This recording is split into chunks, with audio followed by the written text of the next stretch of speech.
انتہائی مختصر حمد و ثناء کے بعد ہر قسم کی تعریف، ہر قسم کی حمد و ثناء، ہر قسم کی عبادت اللہ وحدہ لا شریک کی ذات و برکات کے لیے خاص، ان گنت لا تعداد بے حد و حساب پانی کے قطرات، ریت کے ذرات اور اشجار کے پتوں سے زیادہ درود و سلام امام الانبیاء، تاجدار انبیاء، امام الشہداء، امام الصلحاء، امام الفقہاء، امام اعظم، رہبر اعظم، ہادی اعظم، مہدی اعظم جناب سیدنا محمد مصطفیٰ علیہ الصلاۃ والسلام کی ذات و برکات کے لیے خاص، جس ہستی پاک کی محنت اور کوشش کے باوجود آج الحمدللہ ہم ایک اللہ کو جاننے اور پہچاننے والے ہیں۔ حضرات گرامی قدر، آج کے خطبہ جمعہ میں آپ احباب کے سامنے جس موضوع پر چند باتیں پیش کرنا چاہتا ہوں وہ ہے تقویٰ کیا ہے اور اس کے فوائد کیا ہیں۔ اللہ کا ڈر اپنے دل کے اندر پیدا کرنا، اللہ تبارک و تعالیٰ کا خوف اپنے دل میں پیدا کرنا اور ایک پرہیزگار انسان بن کے دنیا کے اندر زندگی گزارنا۔ حضرات گرامی قدر، جب ہم اللہ کی پاک کتاب کا مطالعہ کرتے ہیں تو جو چیز ہمیں سمجھ آتی ہے وہ یہ ہے کہ رب کائنات نے سورہ ملک کے اندر یہ بات ذکر کی ہے، الذی خلق الموت والحیات لیبلوکم ایکم احسن عملا، کہ ہم نے زندگی اور موت، اللہ تعالیٰ کی ذات بابرکت ذات ہے اور وہ ہر چیز پہ قادر ہے، اور اس نے زندگی اور موت کو اس لیے بنایا، زندگی بھی اللہ نے بنائی، موت بھی اللہ نے بنایا کیوں ہے؟ لیبلوکم ایکم احسن عملا، تاکہ ہم تمہارا امتحان لے سکیں کہ اعمال کے اعتبار سے تم میں سے اچھا کون ہے۔ دوسری بات، اللہ تبارک و تعالیٰ نے قرآن پاک کے اندر سورہ ذاریات میں ذکر کی ہے، 27ویں پارے کے پہلے صفحے پر ہے کہ وما خلقت الجن والانس الا لیعبدون، ہم نے جنات اور انسان کو محض اپنی عبادت کے لیے پیدا کیا ہے۔ اللہ تعالیٰ نے انسان بھی پیدا کیے، جنات بھی، اور اس کے علاوہ بہت ساری مخلوق اور بھی ہے، لیکن انسان اور جن جو ہے نا، اس کی تخلیق کا جو مقصد اللہ نے ذکر کیا ہے، انسان کے پیدا کرنے کا مقصد، جن کے پیدا کرنے کا مقصد جو اللہ نے ذکر کیا ہے وہ محض اللہ کی عبادت ہے، محض اللہ کی عبادت۔ اللہ فرماتے ہیں کہ ہم نے صرف اس کام کے لیے پیدا کیا ہے کہ وہ صرف اللہ کی عبادت کرے۔ اور کتنے افسوس کی بات ہے کہ آج ان دونوں مخلوقوں کا اگر ایک تحقیقی جائزہ لیا جائے تو یہ دونوں مخلوقیں ایسی ہیں کہ اللہ کی عبادت سے بہت زیادہ غافل ہیں، بہت زیادہ اللہ کی عبادت سے غافل ہیں، اور اس غفلت کی سب سے بڑی وجہ یہ ہے کہ دل سے اللہ کا ڈر ختم ہو چکا ہے۔ آپ حضرات دنیا کے اندر ایک مشاہدہ کرتے ہوئے اس بات کا اندازہ رکھیں، گورنمنٹ کی طرف سے ایک اعلان جاری ہوتا ہے کہ جو شخص ہیلمٹ کے بغیر بائک چلائے گا اسے 500 روپے جرمانہ ہوگا۔ حضرات یہ قوم ایسی ہے، 500 روپے جرمانے کے ڈر سے پہلے 1000 2000 3000 کا ہیلمٹ خریدیں گے، پھر اپنے سر پہ رکھ کے یہ سواری کریں گے۔ کیوں؟ کیونکہ ہمیں ڈر ہے، ہمیں خوف ہے، پکڑے جائیں گے۔ حضرات ہمارے معاشرے کے اندر اللہ تبارک و تعالیٰ نے حدود مقرر کی ہیں اور فرمایا کہ ان حدود کو کراس نہیں کرنا، ان حدود کو پامال نہیں کرنا، یہ اللہ کے احکامات ہیں، یہ ماننے ہیں، یہ چھوڑنے ہیں۔ حضرات معاملہ الٹ ہو چکا ہے، وہ کام جو کرنے کا اللہ نے حکم دیا تھا وہ کرتے نہیں ہیں، اور جنہیں چھوڑنے کا حکم دیا تھا وہ کرتے ضرور ہیں۔ حضرات معاملہ الٹ ہو گیا، وجہ کیا ہے کہ اللہ کا ڈر، اللہ کا خوف، تقوی ہمارے دلوں سے نکل چکا ہے۔ رب کائنات نے فرمایا کہ ہم نے جنات اور انسان کو اپنی عبادت کے لیے پیدا کیا ہے، اور اب عبادت کیوں کرنی ہے؟ عبادت کیوں؟ انسان کو پیدا کیا عبادت کے لیے، عبادت کیوں کرنی ہے اور کیا ہے عبادت؟ حضرات اللہ تعالیٰ نے سورہ بقرہ کے اندر یہ بات ذکر کی ہے، یا ایھا الناس اعبدوا ربکم الذی خلقکم والذین من قبلکم لعلکم تتقون۔ کائنات کے لوگوں، اللہ کی عبادت کے لیے یہاں پر اللہ تعالیٰ نے لفظ آمنو استعمال نہیں کیا، آمنو والا لفظ نہیں استعمال کیا، بلکہ رب کائنات نے فرمایا یا ایھا الناس، اے لوگو، ساری انسانیت، آدم کی جتنی اولاد ہے وہ کائنات کے اندر رہ کے کوئی اپنے آپ کو کہہ دے کہ میں یہودی ہوں، کوئی کہہ دے کہ میں عیسائی ہوں، کوئی کہہ دے کہ مجوسی ہوں، کوئی کچھ کہہ دے اپنے آپ کو، دنیا کے اندر کوئی اپنے آپ کو مسلمان کہہ لے، کائنات کے اندر جو انسان بتقاضۂ بشریت اس جہاں کے اندر آ گیا نا، یا ایھا الناس، وہ یا ایھا الناس کے اندر شامل ہوتا ہے۔ یا ایھا الناس، اے لوگو، اعبدو، عبادت کرو، کس کی؟ ربکم، اپنے رب کی، الذی خلقکم، جس نے تمہیں پیدا کیا ہے، والذین من قبلکم، اور ان کو پیدا کیا جو تم سے پہلے گزر چکے ہیں۔ اب اس عبادت کا مقصد کیا ہے؟ لعلکم تتقون، تاکہ تم متقی، تاکہ تم پرہیزگار، اللہ سے ڈرنے والے بن جاؤ۔ حضرات، آج ہمارے دل اللہ کی عبادت سے اس قدر غافل ہو چکے ہیں کہ آج ہم اللہ کی عبادت کے لیے اپنے آپ کو تیار ہی نہیں کر رہے، دل پتھر ہوتے نظر آ رہے ہیں۔ بعض دفعہ انسان کا دل اندر سے جھنجھوڑتا ہے اسے، بندے تو کہاں ہے یارو؟ موت کو، آپ اپنی موت کو یاد کریں، ہزاروں لوگ دنیا سے جا رہے ہیں، کبھی قبر والا منظر اپنی آنکھوں کے سامنے رکھیے اور پھر اپنے ان معاملات کو دیکھیے جو ماضی میں ہم کر کے آ گئے یہاں تک۔ حضرات، پھر اپنا ایک جائزہ لیجئے، کیا قبر کی وہ تھوڑی سی جگہ جہاں پہ کروٹ لینے کی بھی جگہ نہیں ہوتی، کیا ہماری تیاری ہے اس کے لیے؟ لعلکم تتقون، یارو عبادت اس لیے ہے کہ آپ اللہ سے ڈر جاؤ، اللہ سے ڈر جاؤ۔ حضرات، اللہ تعالیٰ نے قرآن پاک کے اندر پہاڑ کی کچھ صفات ذکر کی ہیں، پہاڑوں کی۔ اللہ فرماتے ہیں کہ پہاڑ ایسے ہیں کہ کچھ ایسے ہیں کہ جن کے اندر سے نہریں جاری ہیں، کچھ پہاڑ ایسے ہیں جن میں سے چشمے پھوٹتے ہیں، اور کچھ پہاڑ ایسے ہیں جو اللہ کے خوف اور ڈر سے نیچے گر جاتے ہیں۔ حضرات، پہاڑ اتنی مضبوط مخلوق ہے اللہ کی، اس سے پانی نکلتا ہے، اس سے چشمے نکلتے ہیں، اس سے نہریں جاری ہیں، اور یہ اللہ کے ڈر سے گر پڑتے ہیں۔ حضرات، یہ انسان پہاڑوں سے بھی زیادہ اپنے آپ کو مضبوط بنا بیٹھا ہے، یہ اللہ کے ڈر سے اللہ کے آگے گرتا نہیں ہے، یہ اللہ کے خوف سے اپنی آنکھ سے آنسو کا ایک قطرہ نہیں بہاتا، اور پہاڑ ایسے ہیں کہ ان سے پانی کے چشمے نکلتے ہیں۔ ہماری آنکھوں کے اندر بھی اللہ نے پانی رکھا ہے، یہاں پر بھی چشمے موجود ہیں، لیکن یہ چشمے کب بہیں گے، ان سے پانی کب نکلے گا؟ جب آپ کے دل میں اللہ کا ڈر پیدا ہو جائے گا، جب آپ کے دل میں اللہ کا خوف پیدا ہو جائے گا۔ حضرات، پھر اس ڈر اور خوف کی وجہ سے جب آپ اپنے رب کے سامنے کھڑے ہوں گے، ساری دنیا سے لا تعلق ہو جائیں گے، آپ کی آنکھوں سے پانی کے چشمے جاری ہوں گے، اور یہ وہ چشمے ہیں جو میرے رب کو بڑے پسند ہیں، یہ وہ چشمے ہیں جو اللہ کو بڑے پسند ہیں۔ نبی رحمت علیہ الصلوۃ والسلام کا فرمان مبارک جامعہ ترمذی کے اندر آتا ہے، اللہ کے محبوب پیغمبر فرماتے ہیں 2 قطرے میرے اللہ کو بڑے پسند ہیں، 2 قطرے میرے اللہ کو بڑے پسند ہیں۔ ایک وہ قطرہ جو مجاہد میدان جہاد میں کھڑا ہوتا ہے، اللہ کے دین کے لیے وہ قتال کرتا ہے، اور لڑتے لڑتے اس کے جسم سے جو خون کا قطرہ نکلتا ہے، یہ میرے اللہ کو بڑا پسند ہے۔ دوسرا وہ قطرہ جو اللہ کا مومن بندہ، اللہ کا فرما بردار بندہ رب کے ڈر اور خوف کی وجہ سے اپنی آنکھ سے آنسو کا قطرہ نکال دیتا ہے، یہ قطرہ میرے اللہ کو بڑا پسند ہے، یہ قطرہ اللہ کو بڑا پسند ہے۔ حضرات، گناہوں کے پہاڑ ہیں ہمارے پاس، گناہوں کے انبار لگے ہوئے ہیں، لیکن رب سے معافی مانگنے کے لیے ہمارے پاس کیا قطرے نہیں ہیں؟ اللہ کو راضی کیجیے۔ آپ کی زندگی کا مقصد کیا ہے؟ تقوی، پرہیزگاری، اللہ کا ڈر۔ یا ایھا الناس اعبدوا ربکم الذی خلقکم والذین من قبلکم لعلکم تتقون، لوگو اس اللہ کی عبادت کرو جس نے تمہیں پیدا کیا، تم سے پہلے جو گزر چکے انہیں پیدا کیا۔ اب عبادت کیوں کرنی ہے؟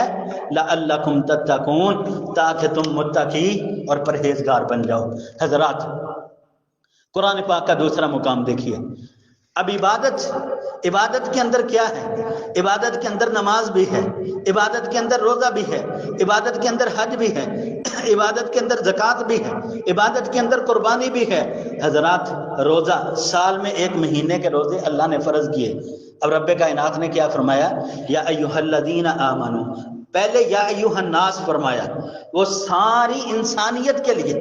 اب عبادت کا ایک پہلو روزہ ہے، اب یہ عمل ایسا ہے کہ یہ مومن کے علاوہ کوئی دوسرا اس پہ عمل کر ہی نہیں سکتا، ایمان والا بندہ کرے گا۔ کیا فرما رہے ہیں اللہ؟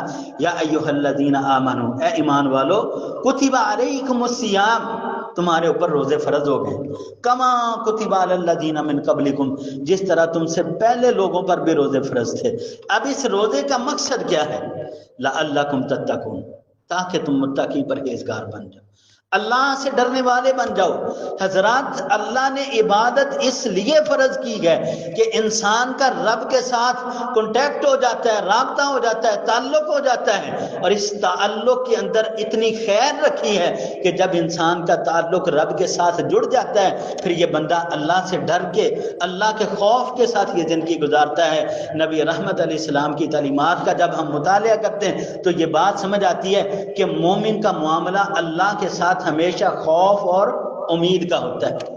مومن ہمیشہ خوف اور امید کے درمیان میں رہ کے زندگی گزارتا ہے۔ اب اسے ہر وقت اس بات کا خوف ہوتا ہے کہ کہیں اللہ مجھ سے ناراض نہ ہو جائے، کہیں اللہ مجھ سے ناراض نہ ہو جائے۔ یہ نماز کا وقت ہوا ہے، بھاگتا ہے نماز کے لیے، یہ یعنی زکوٰۃ کا وقت آتا ہے، یہ دوڑتا ہے زکوٰۃ دیتا ہے، یہ نوافل کا وقت ہوتا ہے، یہ کوشش کر کے نفل پڑھتا ہے، حج زکوٰۃ کا معاملہ ہوتا ہے، روزے کا معاملہ ہوتا ہے، یہ اپنی طرف سے بھاگ کے کوشش کرتا ہے اور ڈرتا ہے کہ کہیں میرا اللہ مجھ سے ناراض نہ ہو جائے، اور امید لگا کے بیٹھا ہوتا ہے کہ میں نے یہ کام اللہ کی رضا کے لیے کیا، امید ہے کہ میرا اللہ ضرور میرے اوپر رحمت فرمائے گا۔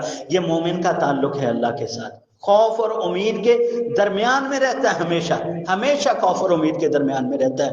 حضرات عبادت مقصد تقوی پرہیزگاری، حضرات روزہ آیا مقصد تقوی پرہیزگاری۔ اور یارو آپ سال کے بعد قربانی کرتے ہو، جانور اللہ کی راہ میں ذبح کرتے ہو جتنی اللہ طاقت دیتا ہے۔ اب اللہ تعالیٰ نے اس کے بارے میں قرآن میں کیا فرمایا؟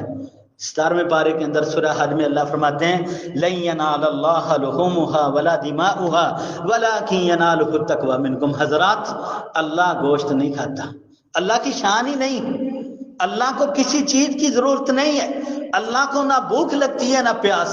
کائنات کے اندر پانی کے سمندر اللہ نے بنائے ہیں، لیکن اللہ ایک قطرہ بھی پانی کا پیتے نہیں ہیں۔ حضرات اللہ نے لاکھوں نہیں، کروڑوں نہیں، اربوں کی تعداد میں حلال اور پاکیزہ جانور پیدا کیے، اللہ تبارک و تعالیٰ گوشت نہیں کھاتے۔ حضرات ہر روز ڈیلی کی تعداد پہ منوں کے، لاکھوں کروڑوں منوں کے اعتبار سے دودھ اس دنیا کے اندر آتا ہے اور روز استعمال ہو جاتا ہے، اللہ ایک قطرہ بھی دودھ کا نہیں پیتے۔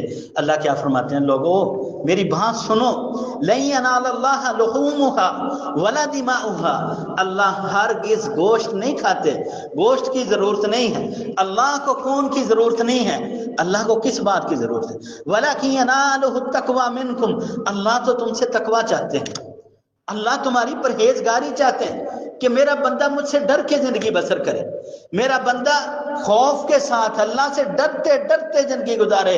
حضرات یہ کتاب خدا اللہ نے ہمیں عطا کی ہے، قرآن آپ کے پاس موجود ہے، آپ پھر بھی اللہ سے جب نہیں ڈرتے، پھر بھی آپ اس کتاب کو پڑھنے کے بعد، کتنے ایسے لوگ اس زمین کے اوپر، کتنے ایسے لوگ اس معاشرے کے اندر موجود ہیں جو کہتے ہیں ہمارا قرآن پر یقین ہے لیکن وہ قرآن کی مانتے نہیں ہیں، کتنے ایسے لوگ جو قرآن پاک کی تلاوت کرتے ہیں لیکن اس کے احکامات کے مطابق زندگی نہیں بسر کرتے، کتنے ایسے لوگ جو قرآن تو پڑھتے ہوں گے سود سے باز نہیں آتے، کتنے ایسے لوگ جو قرآن تو پڑھتے ہیں شراب سے باز نہیں آتے، چوری سے باز نہیں آتے، زنا سے باز نہیں آتے۔ حضرات اللہ تعالیٰ نے اس کتاب کا ایک اصول اس کے آغاز میں ذکر کیا ہے، کیا؟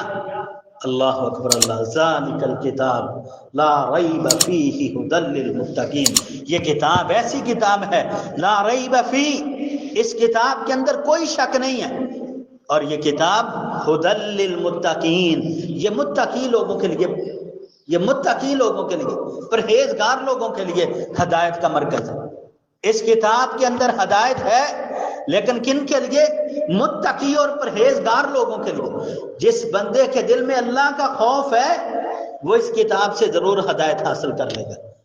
جس کے دل میں اللہ کا ڈر موجود نہیں ہے، جس کے دل میں اللہ کا ڈر موجود نہیں ہے، حضرات وہ اس کتاب سے کبھی ہدایت نہیں حاصل کر سکتا۔ اللہ اکبر اللہ۔ اللہ تعالیٰ نے قرآن پاک کے اندر سورہ احزاب میں ایک بات ذکر کی ہے۔ رب کائنات نے فرمایا یا ایھا الذین آمنوا اتقوا اللہ وقولوا قولا سدیدا یصلح لکم اعمالکم ویغفر لکم ذنوبکم۔ لوگو آپ اللہ کو سمجھو تو صحیح، اللہ کا تعارف تو حاصل کرو۔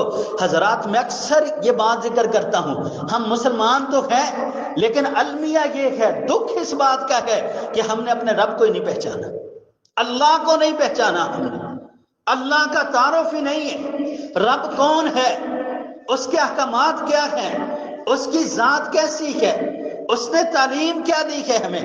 حضرات اللہ فرماتے ہیں اتقوا اللہ قولوا قولا سدیدا، اللہ سے ڈر جاؤ، سیدھی سیدھی بات کیا کرو، سیدھی سیدھی بات کیا۔ حضرات یہاں پر اللہ تبارک و تعالی نے مہر لگا دی ہے کہ آپ کی زبان سے ہمیشہ سچ نکلنا چاہیے، آپ کی زبان سے جھوٹے کلمات نہیں نکلنے چاہیے۔ یا ایھا الذین آمنوا اتقوا اللہ قولوا قولا سدیدا، ایمان والو اللہ سے ڈر جاؤ، سیدھی سیدھی بات کیا کرو۔ فائدہ کیا ہوگا؟ یصلح لکم اعمالکم ویغفر لکم ذنوبکم۔ تم بات سچی کرنا شروع کر دو، تم اللہ سے ڈر جاؤ، تمہارے دلوں کے اندر اللہ کا خوف آ جائے تو فائدہ کیا ہوگا؟ یصلح لکم اعمالکم، اللہ تمہارے سارے کام درست کر دے گا، سارے کام تمہارے بگڑے ہوئے کام سمر جائیں گے۔ حضرات یصلح لکم اعمالکم ویغفر لکم ذنوبکم، اللہ فرماتے ہیں اللہ صرف تمہارے کام ہی نہیں سنوارے گا بلکہ اللہ تمہاری خطاؤں کو بھی معاف کر دے گا۔ اللہ اکبر اللہ۔ یہ ہے تقویٰ، یہ ہے پرہیزگاری، یہ ہے اللہ کا ڈر۔ حضرات محترم، اللہ کی پاک کتاب کا مطالعہ کرتے ہیں، انسان کئی بار الجھنوں میں پھنس جاتا ہے، کئی بار اس کی زندگی کے اندر مشکلات آ جاتی ہیں، کئی بار اس کی زندگی نے اسے امتحانوں کے اندر ڈالا ہوگا۔ اللہ کی پاک کتاب سے ہم ناواقف لوگ ہیں، ہم نے اس قرآن کو نہیں سمجھا۔ جب ہم اس کتاب کو سمجھ جائیں گے، حضرات اللہ تعالیٰ نے قرآن پاک کے اندر فرمایا وَمَن يَتَّقِ اللَّهَ يَجْعَل لَّهُ مَخْرَجًا وَيَرْزُقْهُ مِنْ حَيْثُ لَا يَحْتَسِبُ وَمَن يَتَوَكَّلْ عَلَى اللَّهِ فَهُوَ حَسْبُهُ۔ یارو کبھی آپ اپنے دل میں رب کو بسا کے تو دیکھو، آپ کے دل میں کائنات کی ہر چیز آ جاتی ہے، اگر نہیں ہے کچھ ہمارے دل میں تو اللہ کا ڈر نہیں، اللہ کا خوف ہمارے دلوں میں نہیں۔ اللہ کریم فرمائے وَمَن يَتَّقِ اللَّهَ، جو اللہ سے ڈر جاتا ہے، یجعل لہ مخرجا، اللہ اسے نکلنے کے سارے راستے ہموار کر دیتا ہے، اس کے لیے اللہ راستے ہموار کر دیتا ہے۔ اور وَيَرْزُقُهُ مِنْ حَيْثُ لَا يَحْتَسِبُ، ہماری زندگی کا سب سے بڑا مسئلہ روزی ہے، سب سے بڑا مسئلہ روزی ہے۔ اور اللہ کیا فرماتے ہیں؟ ہم نے اللہ کی بات پہ یقین نہیں رکھا اس لیے ذلیل و رسوا ہوتے ہیں۔ اللہ فرماتے ہیں وَيَرْزُقُهُ مِنْ حَيْثُ لَا يَحْتَسِبُ، ایسی جگہ سے اللہ تمہیں رزق دے گا تم گمان بھی نہیں کر سکتے۔ وَيَرْزُقُهُ مِنْ حَيْثُ لَا يَحْتَسِبُ وَمَن يَتَوَكَّلْ عَلَى اللَّهِ فَهُوَ حَسْبُهُ، جو اللہ پر بھروسہ کر لیتے ہیں پھر اللہ انہیں کافی ہو جاتا ہے، پھر اللہ کافی ہو جاتا ہے۔ حضرات اس دنیا کے اندر، اس جہان کے اندر ایسے لوگ بھی موجود ہیں جو بندروں کے سامنے اپنی حاجات پیش کرتے ہیں، ایسے لوگ بھی ہیں۔ آپ دیکھیے ہندوستان کے بارے میں آپ کے پاس علم ہوگا کہ ان کا ایک خدا ہے، ان کا ایک بت ہے جس کا نام ہنومان ہے جی، اس کا چہرہ، اس کی شکل پتھر کے ساتھ بنا کر انہوں نے بندر کی شکل بنائی ہے۔ اور یارو کبھی اللہ کو سمجھو تو صحیح، اس رب کے احسانات کو دیکھو تو صحیح، رب نے بندروں کے سامنے اس قوم کو ذلیل کروا دیا ہے۔ اللہ تعالیٰ نے توفیق دی ہے، آپ ایک اللہ کو ماننے والے ہیں لیکن اللہ کی پھر بھی نہیں مانتے، کیوں؟ دلوں کے اندر تقویٰ نہیں، ڈر نہیں ہے۔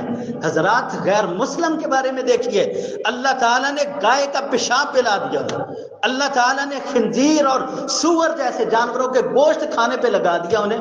کبھی اپنی خوراک پر تو غور کیجیے، کتنی پاکیزہ خوراک ہے آپ کی، کتنی بہتر خوراک ہے آپ کی، کتنا اعلیٰ کھانا ہے جو رب نے آپ کو دیا ہے، اور پھر بھی آپ اللہ کی بات نہیں مانتے۔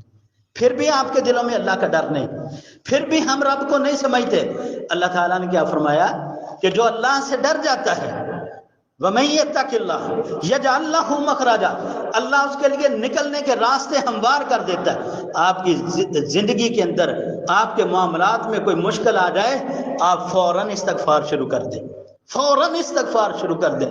واللہ العظیم اپنی زندگی کا کئی بار کا مشاہدہ بتا رہا ہوں، جب آپ کی زندگی میں کوئی مشکل آ جائے فوراً استغفار شروع کر دیں، رب آپ کے لیے راستے ہموار کر دے، اللہ آپ کے لیے راستے کھول دے۔ اللہ اکبر اللہ۔ حضرات، تقویٰ کیا ہے؟ پرہیزگاری کیا ہے؟ آپ سورہ یوسف کے بارے میں جانتے ہوں گے، اور سورہ یوسف کے اندر جناب سیدنا یوسف علیہ السلام کا واقعہ لوگ بڑا اسے چمکا چمکا کے بیان کرتے ہیں، ہاں جی، بڑا جھوم جھوم کے بیان کرتے ہیں، صرف واقعہ ہوتا ہے لیکن اس کا سبق نہیں ذکر کیا جاتا۔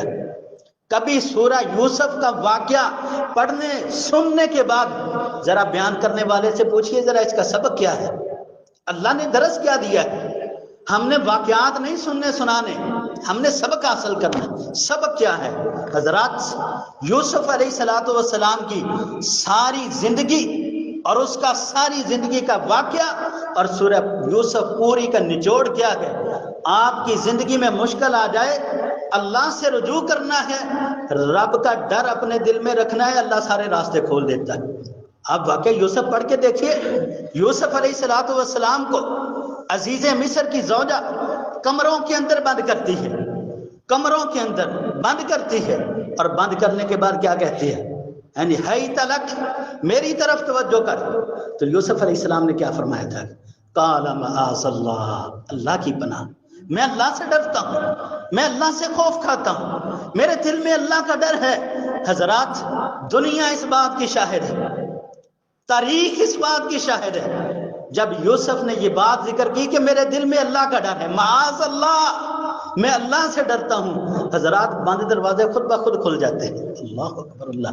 وَمَن يَتَّقِ اللَّهَ يَجْعَل لَّهُ مَخْرَجًا، جو اللہ سے ڈرتا ہے اللہ اس کے لیے راستے کھول دیتا ہے، اللہ اس کے لیے راستے کھول دیتا ہے۔ حضرات، ہم نے سمجھا ہی نہیں اس بات کو، ہم نے جانا ہی نہیں ہے اس بات کو۔ اللہ اکبر اللہ۔ نبی رحمت علیہ السلام سینہ اطہر کی طرف اشارہ کر کے فرماتے ہیں التقویٰ ہا ہونا، تقویٰ یہاں پر ہے، تقویٰ یہاں پر ہے۔ لمبی داڑھی رکھ لیں، ہاتھ میں لمبی تسبیح پکڑ لیں، بڑے بڑے ذکر اذکار شروع کر دیں، اگر آپ کا دل صاف نہیں ہے تو آپ مسلمان نہیں، آپ کا دل صاف نہیں۔ لمبی داڑھی والے تو عبداللہ بن ابی جیسے لوگ بھی تھے، مصلی رسول کے پیچھے کھڑے ہونے والے عبداللہ بن ابی جیسے لوگ بھی تھے۔ حضرات، دل کے اندر منافقت تھی، دل ناپاک تھا، کچھ بھی حاصل نہیں ہوا، جہنم کے اندر چلا گیا۔ حضرات، اللہ اکبر اللہ۔ وہ لوگ جن کے چہرے کالے تھے، جن کے ہونٹ موٹے تھے، بال گنگریالے تھے، حضرات حیثیت غلام کی تھی، دل کے اندر تقویٰ موجود تھا، چلتے زمین پر ہیں، پاؤں کی چاپ جنت میں سنائی دیتی۔ اللہ، یہ تقویٰ، یہ پرہیز، التقویٰ ہا ہونا۔ نبی رحمت علیہ السلام اپنے صحابہ کرام کو اس بات کی مزید وضاحت کرتے ہوئے فرماتے کیا؟ اللہ کے رسول صلی اللہ علیہ وسلم سے سوال کیا گیا، اللہ کے محبوب پیغمبر، نیکی اور گناہ کے اندر فرق کیا ہے؟ سادہ سی مثال، سارے دوست ہمتن گوش ہو کے اس بات کو سنیں کہ نیکی اور گناہ میں فرق کیا ہے۔ نبی علیہ السلام فرمایا البر حسن الخلق، نیکی اچھا اخلاق ہے، اچھا اخلاق، آپ کی زبان میٹھی، آپ کا اخلاق اچھا ہے، آپ کا بولنے کا انداز اچھا ہے، یہ نیکی ہے۔ اور نبی رحمت علیہ السلام نے فرمایا جنت میں میرے سب سے زیادہ قریب وہ لوگ ہوں گے جو اخلاق کے بڑے اچھے ہیں، جن کی زبان میٹھی، لوگوں کو تکلیف نہیں دیتے۔ البر حسن الخلق، نیکی اچھا اخلاق ہے۔ والاسم، اور گناہ، ما حاک فی صدرک وکرہت ان یطلع علیہ الناس، ایسی بات جو تیرے دل کے اندر کھٹکا پیدا کر دے کہ میرے اس عمل کا کسی کو علم نہ ہو جائے، میری اس بات کا کسی کو پتہ نہ چل جائے، یہ گناہ ہے۔ لوگوں سے چھپ کے، لوگوں کی نظروں سے اوجھل ہو کے، یار ایک دودھی ہے نا، دودھ بیچنے والا، وہ جب دودھ کے اندر پانی ڈالتا ہے نا تو ادھر ادھر نظر ڈالتا ہے، کوئی دیکھ تو نہیں رہا۔ ایک چور ہے چوری کرتے ہوئے ادھر ادھر نظر دوڑاتا ہے، شرابی شراب پیتے ہوئے، زانی زنا کرتے ہوئے۔ حضرات دنیا کا ہر وہ برا عمل جس سے انسان بچتا ہے کہ کسی کو پتہ نہ چل جائے، یہ گناہ ہے، اور یہ گناہ تمہارا دل تمہارے اندر کھٹکا پیدا کرتا ہے۔ حضرات ہر سوال کا جواب علماء کے پاس نہیں ہوتا، بعض سوالوں کے جواب آپ کے دل کے پاس بھی ہوتے ہیں، اپنے دل سے پوچھا کریں۔ اللہ اکبر اللہ۔ حضرات تقوی کیا ہے؟ نبی رحمت علیہ الصلوۃ والسلام کے ایک صحابی ہیں عبداللہ بن عمر رضی اللہ تعالیٰ عنہ، ان کی زندگی کا بڑا بہترین واقعہ ہے۔ اللہ اکبر اللہ۔ عبداللہ بن عمر رضی اللہ تعالیٰ عنہ ایک مرتبہ کسی سفر پہ جا رہے ہیں، دوران سفر انہوں نے ایک جگہ پہ پڑاؤ ڈالا۔ عبداللہ بن عمر کے غلام ہیں جن کا نام ہے نافع۔ نافع اور عبداللہ دونوں سفر میں، دوران سفر ایک جگہ پہ اپنی سواری کو روکا۔ اب عبداللہ کہتے ہیں اپنے غلام سے، نافع یار کوئی بندہ تلاش کر ہمارے ساتھ بیٹھ کے کھانا کھا لے، آج ہمارے اندر اس بات کی بڑی قلت ہے، بہت زیادہ قلت ہے یارو۔ لوگ کھانا مانگتے ہیں، مانگنے پر نہیں دیتے، لوگ مانگنے پر کھانا نہیں دیتے۔ حالانکہ اگر آپ اس کے فضائل اور فوائد کو سمجھ لینا، اللہ اکبر اللہ۔ نبی رحمت علیہ السلام کی ایک حدیث ہے جس میں 4 چیزوں کا ذکر ہے سلامتی کے ساتھ جنت میں جانے والے، ان میں ایک وہ ہے جو لوگوں کو کھانا کھلاتے ہیں، جو لوگوں کو کھانا کھلاتے ہیں۔ اب ابن عمر رضی اللہ تعالیٰ عنہ نافع سے کہتے ہیں، اپنے موضوع پہ آئے ہم، کہ دیکھو کوئی بندہ ہے ادھر، اسے بلاؤ۔ دور دیکھا ایک بکریوں کا چرواہا بکریاں چرا رہا ہے۔ کہنے لگے نافع جاؤ اسے بلاؤ، اسے کہو کہ آئے ہمارے ساتھ بیٹھ کے کھانا کھا لے۔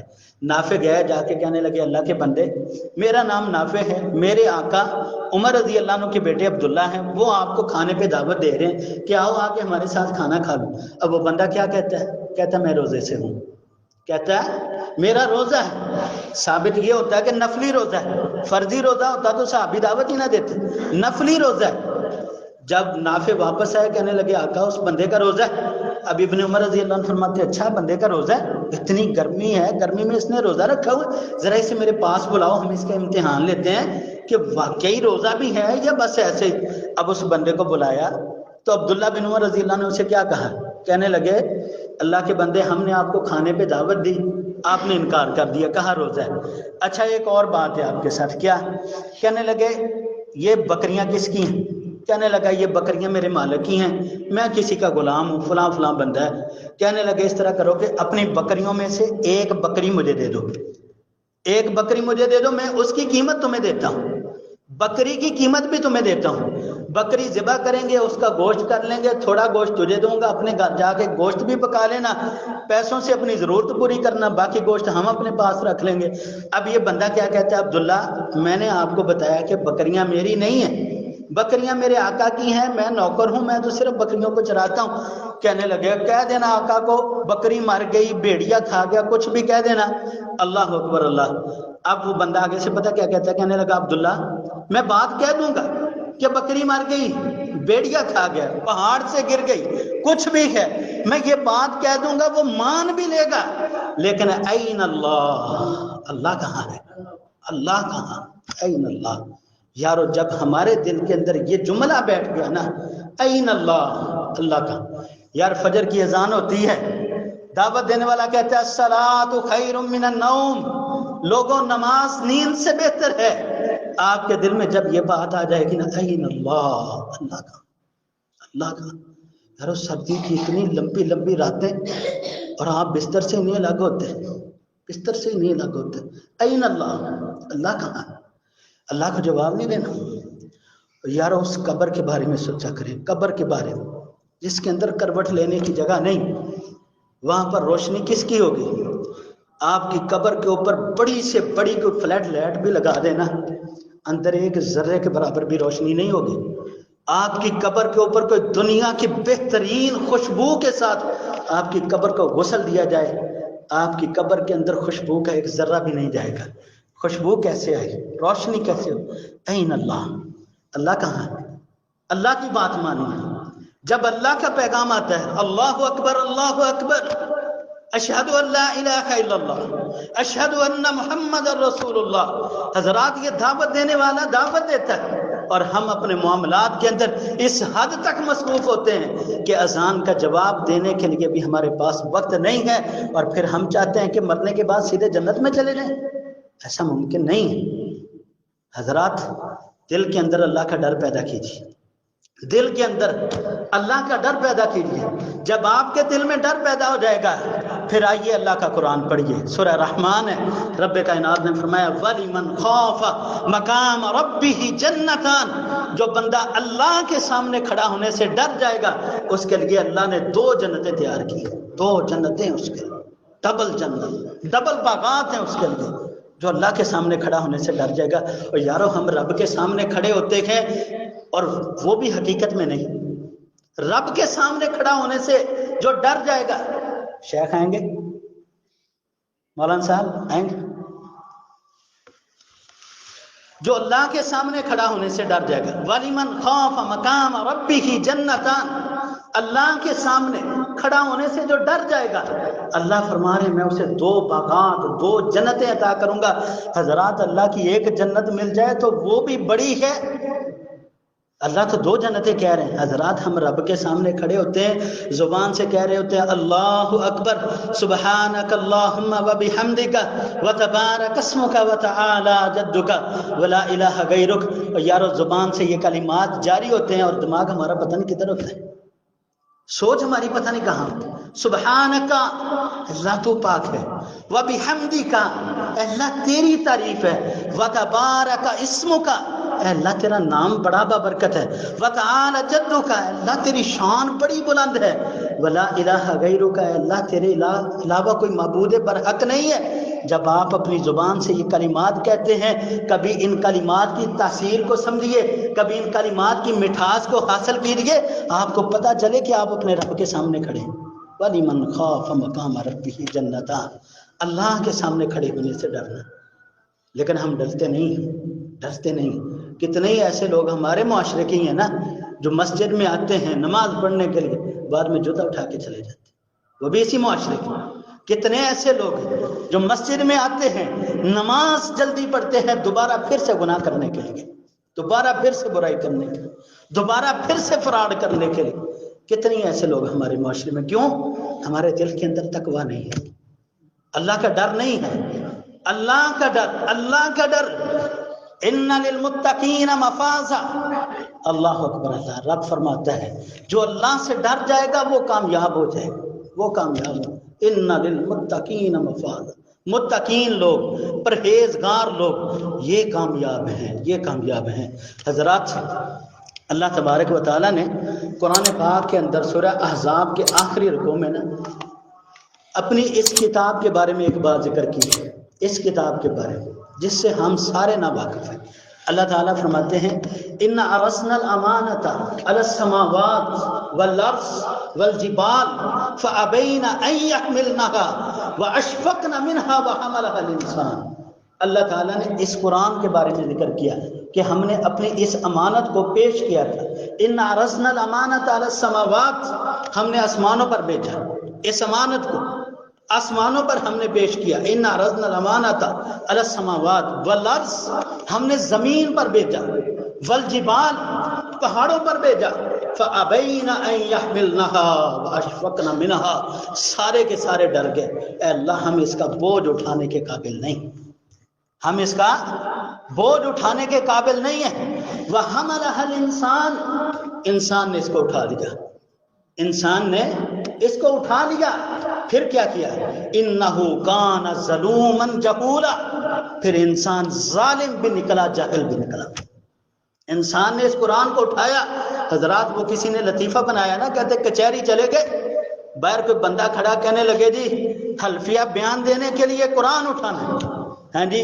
ایک کوئی کرائے کا بندہ تھا، اس سے پوچھا، کہنے لگا یار قرآن اٹھانا ہے، کہنے لگا پہلے مجھے دکھاؤ تو صحیح ہے کیسا۔ جب اسے دکھایا کہتا کہتا ہے اس طرح سے تو مجھ سے 10 اٹھوا لو۔ حضرات ہمارا المیہ یہ ہے، ہم نے یہ قرآن رکھا ہے کچہریوں کے لیے، ہم نے اس قرآن کو رکھا ہے تھانوں کے لیے، فیصلوں کے لیے۔ ہاں جی، چوری ہو گئی ہے فیصلہ قرآن پہ، لڑائی ہو گئی فیصلہ قرآن پہ، ہاں جی، معاشرے کے اندر کوئی معاملہ غلط ہو گیا فیصلہ قرآن پہ۔ اسی لیے اللہ فرماتے ہیں انہو کان ظلوما جہولا، انسان ظالم بھی نکلا، جاہل بھی نکلا۔ حضرات ظالم اور جاہل کس طرح؟ ظالم یہ ہے کہ انسان اس قرآن کی کوئی بات مانتا نہیں ہے، انسان اس کی کوئی بات مانتا نہیں ہے. اور جاہل یہ ہے کہ قرآن اس کے سامنے موجود ہے، وہ پھر بھی نہیں جانتا کہ اس کے اندر لکھا کیا ہے. قرآن سامنے موجود ہے پھر بھی نہیں جانتے اس کے اندر لکھا کیا ہے. یارو یہ ہماری جہالت نہیں ہے، جہالت ہے. آپ کسی معاشرے کے اندر چلے جائیں، شادی پہ جائیں، آپ کے سامنے پلیٹ رکھی جاتی ہے، اس کے اندر ٹشو ہوتا ہے، اس کو اٹھا کے کبھی کھائیں تو بندہ کہتا ہے یار کتنا جاہل، اسے پتہ ہی نہیں کہ یہ کھانے والی چیز نہیں ہے، اس کے ساتھ تو ہاتھ منہ صاف کیے جاتے ہیں. جاہل کہتے ہیں نا اسے. حضرات چمچ رکھا جاتا ہے، کبھی وہ کھانے والی سائڈ کو پکڑ کے دوسری سائڈ سے کھائیں، کہتا ہے بے وقوف پاگل. ہاں جی، اسے ایسے کہتے ہیں نا جاہل بندہ، کام الٹ کر رہا ہے. حضرات یہ قرآن آپ کے پاس موجود ہے، آپ اس کو سمجھتے نہیں ہیں تو کیا جاہل نہیں ہے؟ جاہل ہیں. اور اللہ کی بات سچی، اللہ کی بات سچی ہے.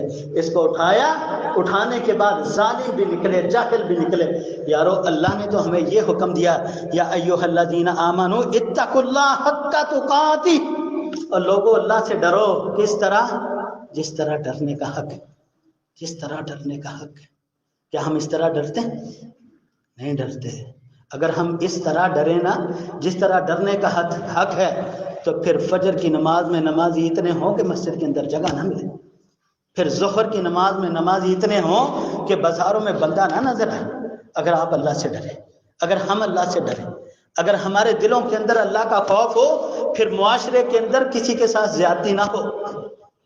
یہ عدالتیں، یہ کچہریاں، یہ تھانے، یہ ختم ہو جائیں گے اگر دلوں کے اندر اللہ کا ڈر پیدا ہو جائے گا. بات یہ ہے کہ ڈرتے نہیں ہیں. یارو اللہ نے بار بار یہی بات ذکر کی، یہی بات ذکر کی ہے، یہی بات ذکر کی. ان للمتقین مفازا، جو اللہ سے ڈر گیا وہ کامیاب ہوگی، وہ کامیاب. ھدی للمتقین، یہ قرآن تقوی والوں کے لیے ہدایت کا مرکز ہے، تقوی والوں کے لیے ہدایت کا مرکز ہے. یارو آج ضرورت ہے اللہ سے ڈرنے کی، ضرورت ہے.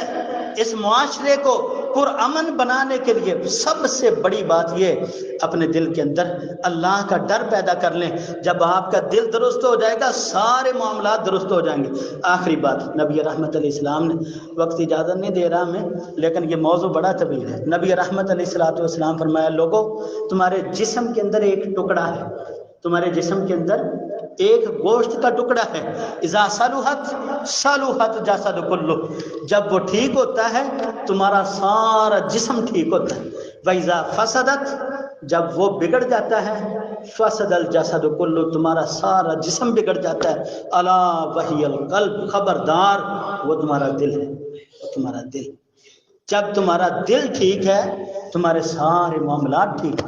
جب تمہارے دل کے اندر فطور آ جاتا ہے، جب تمہارا دل بگڑ جاتا ہے، پھر کوئی بھی معاملہ ٹھیک نہیں رہتا. یار ضرورت ہے آج اس بات کی کہ ہم اللہ کو سمجھیں، اپنے اللہ کا تعارف حاصل کریں، اللہ کو جانیں. المیہ یہ ہے کہ رب ہمارا خالق ہے، ہم اپنے خالق کو ہی نہیں جانتے. اس وجہ سے ہمارے معاشرے کے اندر بگاڑ. اللہ سے دعا ہے رب جلیل جو کچھ سنایا عمل کی توفیق عطا فرمائے. اللہ تعالی ہم سب کے دلوں کے اندر تقوی کی دولت کو بھرپور، اللہ تعالی ہمیں تقوی کی دولت سے مالا مال فرمائے، ہمارے دلوں کے اندر تقوی کی دولت کو بھر دے. اللہ تعالی ایمان کی زندگی، ایمان کی موت نصیب فرمائے. آمین. آخر دعوانا ان الحمد للہ رب العالمین.